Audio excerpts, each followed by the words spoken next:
Welcome, investors, to the Absolute Return Podcast, your source for stock market analysis, global macro musings, and hedge fund investment strategies. Your hosts, Julian Klimachko and Michael Kessling, aim to bring you the knowledge and analysis you need to become a more intelligent and wealthier investor. This episode is brought to you by Accelerate Financial Technologies. Accelerate, because performance matters. Find out more at accelerateshares.com.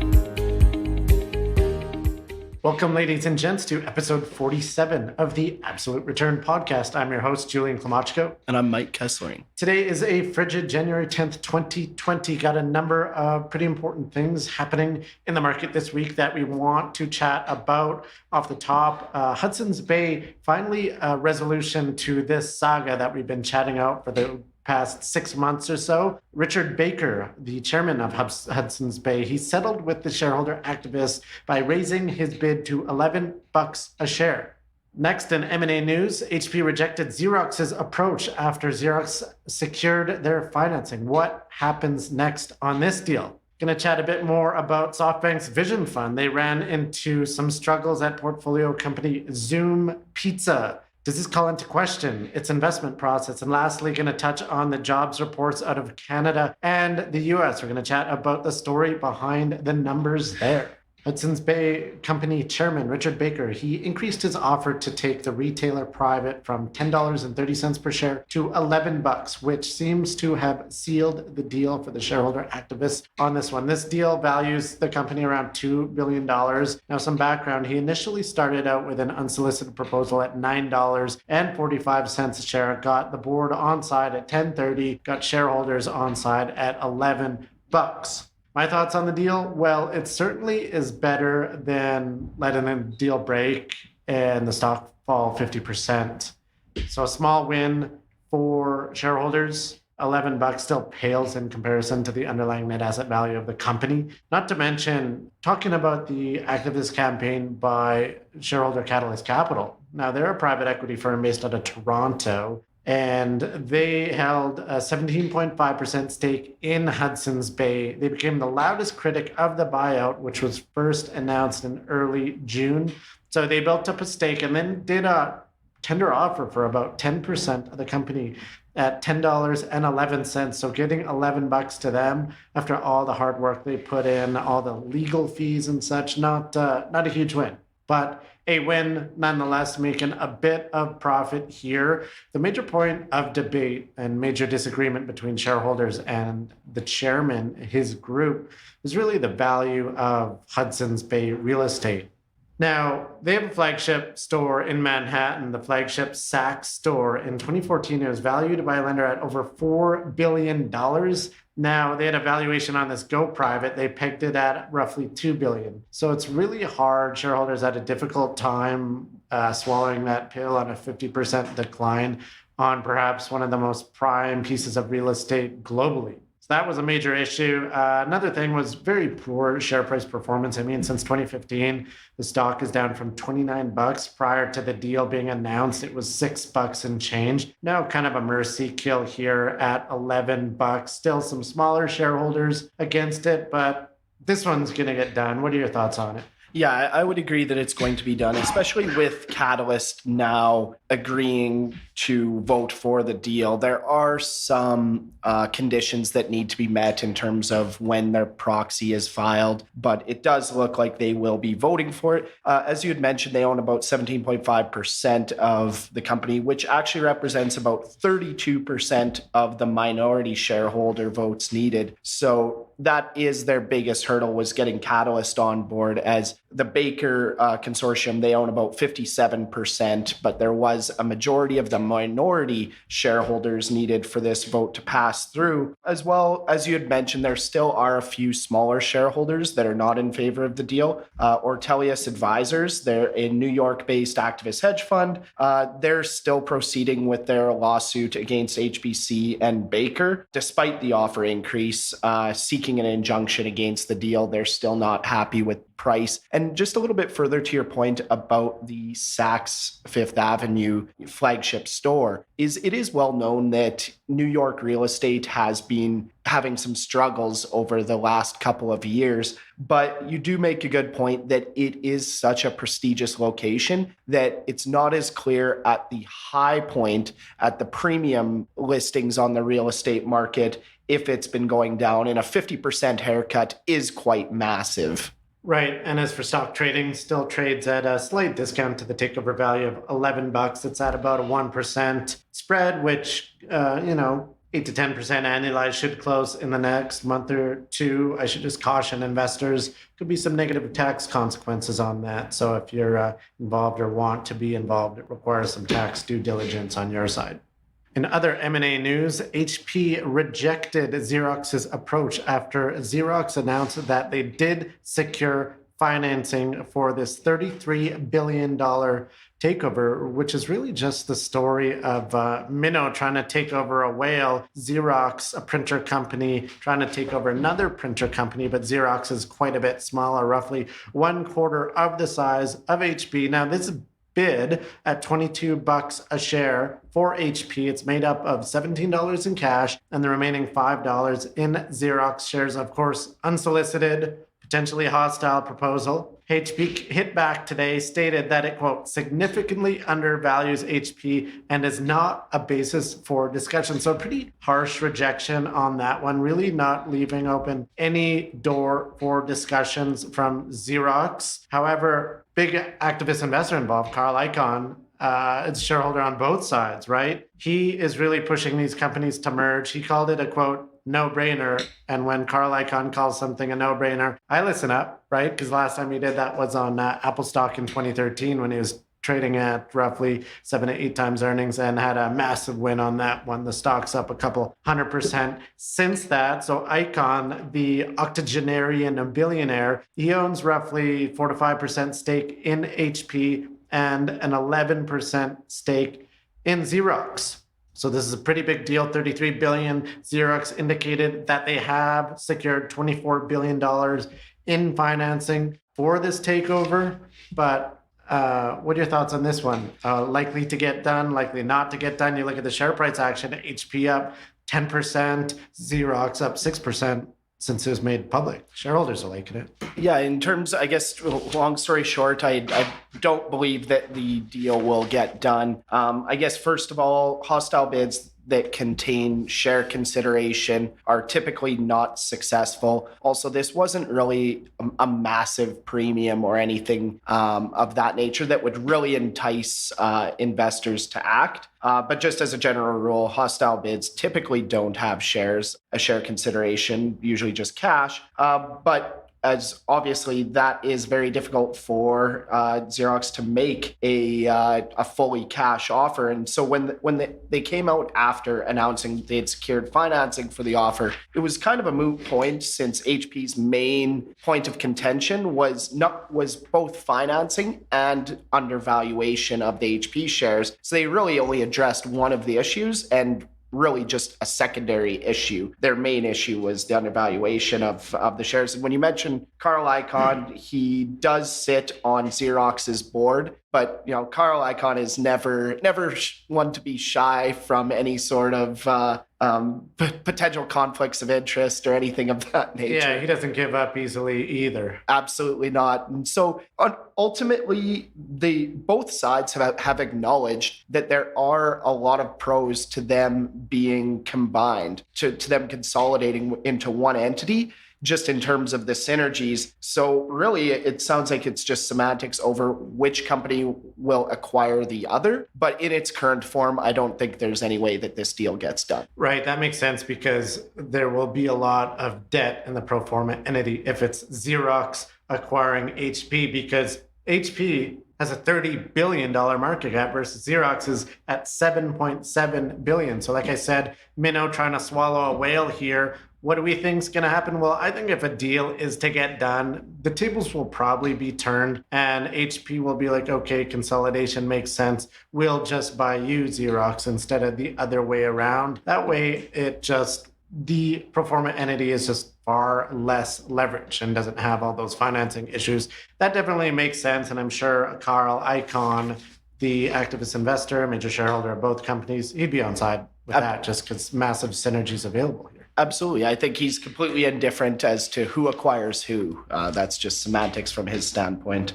Some more struggles at Softbank's Vision Fund. Now, this is specifically at one of their portfolio companies, Zume Pizza, whose really novel concept involved robots making pizza. And they just raised a ton of dough. They raised $375 million last year from Softbank's Vision Fund at a $2.25 billion valuation. And it wasn't just the amount of money and valuation that was insane. What was also crazy is this $2.25 billion valuation was up from only $170 million valuation 1 year prior. So that's right, a pizza restaurant's valuation going up north of tenfold in 1 year, which is just boggles the mind, but goes to show you that perhaps this wasn't the best investment, because now they're announcing major layoffs. They're cutting 80% of their staff and pivoting, believe it or not, from pizza to packaging. So no more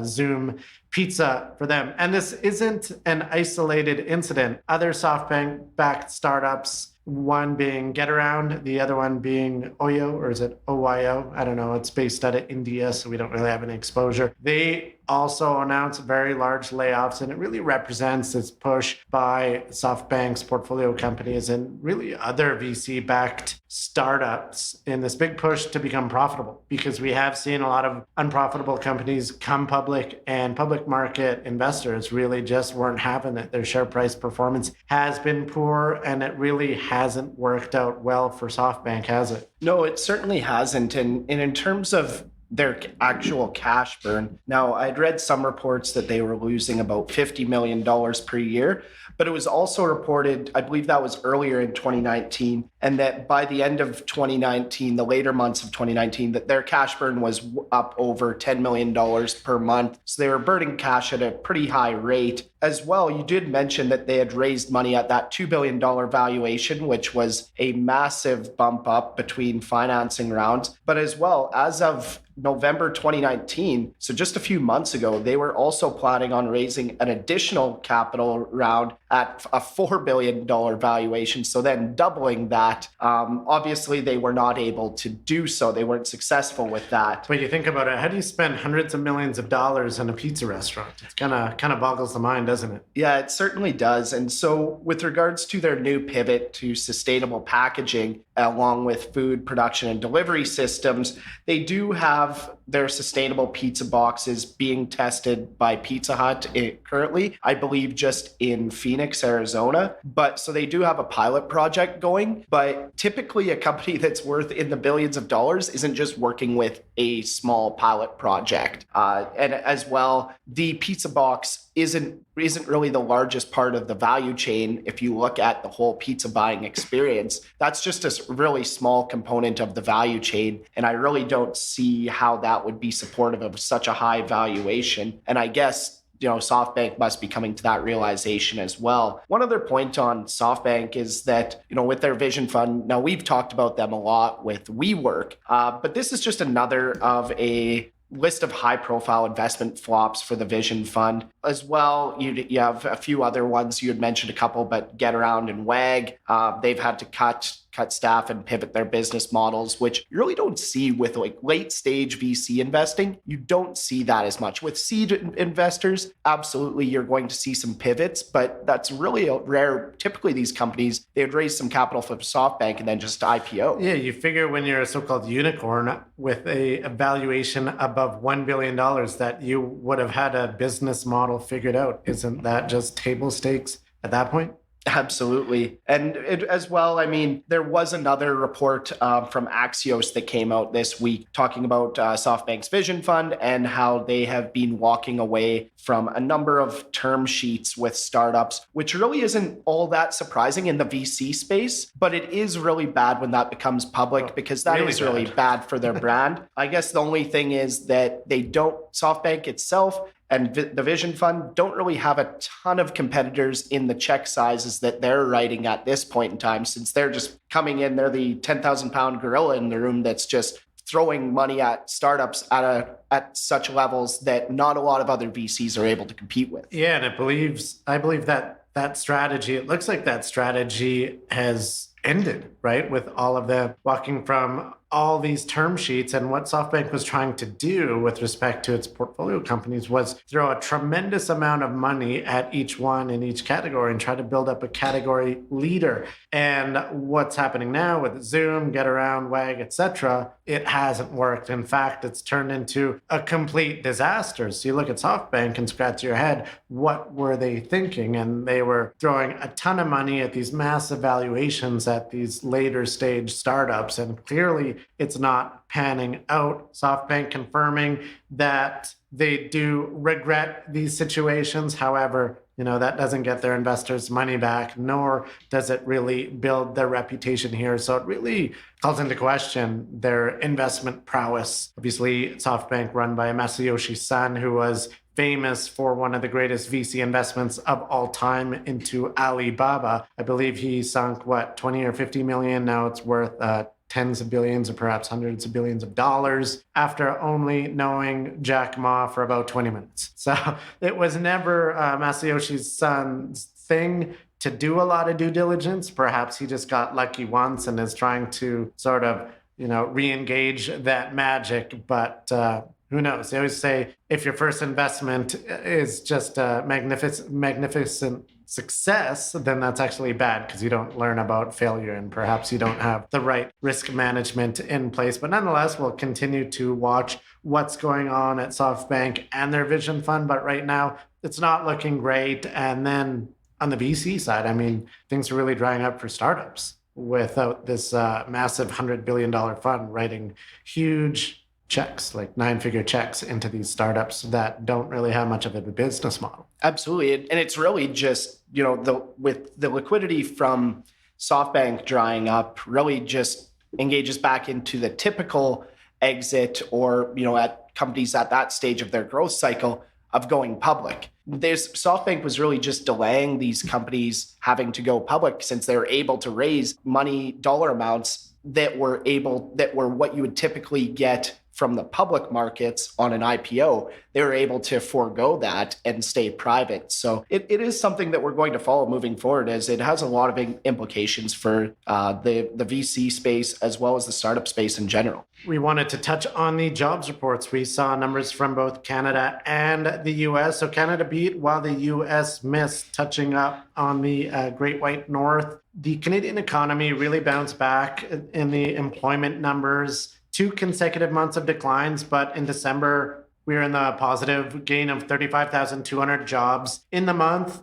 This came in ahead of consensus economist estimates for a 25,000 gain. So a nice beat on that number. Now, this brings the total number of jobs created in 2019 to over 320,000, which is the second largest annual gain since 2007. So the Canadian economy still chugging along. The unemployment rate did tick down on the month to 5.6 from 5.9% in November. However, we did touch on that November jobs report, which we believe was, completely made up, totally false, and perhaps some blowback from slightly fudged numbers coming into the October election. Nonetheless, touching on the US, now the American economy added 145,000 jobs in December. Now, this actually missed the consensus estimate for 160,000 additions. The unemployment rate in the US is spectacularly low, a 50-year low of 3.5%. This is down from November's gain. The 145,000 in December is down from 256,000 in November, but that was really swollen from GM workers getting back to work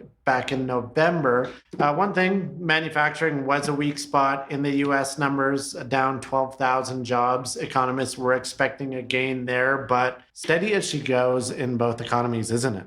Yeah, it sure is. And so really it was focusing first really on Canada, is that it really just backs the Bank of Canada's assessment that Canada's labor force really remains resilient despite the trade headwinds. The trade headwinds in both both Canada and the US, they have impacted, which we've discussed before, some of the surveys regarding sentiment, but they really aren't showing through in jobs numbers. And so what you really want to focus on is the actual jobs numbers as much as you would look at some of the sentiment. But as well for Canada, 2019, their service jobs outpaced the goods producing industries, which is something interesting to note, but simply just a data point in an array of data points. On the US side, really just slowing growth, but growth nonetheless, as you had mentioned, 10 straight years of payroll gains. It literally just steady as she goes is the apt way to put it. Yeah, I wanted to touch on implications for investors from a monetary policy perspective. So we look at both of these really in line with expectations, jobs numbers really helpful, or really healthy, I should say. And what does that mean to central bankers? Well, you look at the Bank of Canada and the Federal Reserve in the US, and it means that they're going to hold off, right? They're not in any rush to hike rates anytime soon. And they both seem content just holding, not cutting anymore. Obviously, the Fed had cut a number of times last year. The Bank of Canada has been holding steady, but we're really not expecting any major changes from the major central banks in North America just off the steady jobs numbers that we've seen over the past number of months. And that is it for us on episode 47 of the Absolute Return Podcast. If you liked it, you can always check out more at absolutereturnpodcast.com. If you want to follow us on Twitter, I am the People's Hedge Fund Manager at J Klimochko, KLYMOCHKO. And you can find me at M_Kesslering. That's KESSLERING. And until next week, we wish you happy trading, speculating, investing, and we'll chat with you soon. Cheers.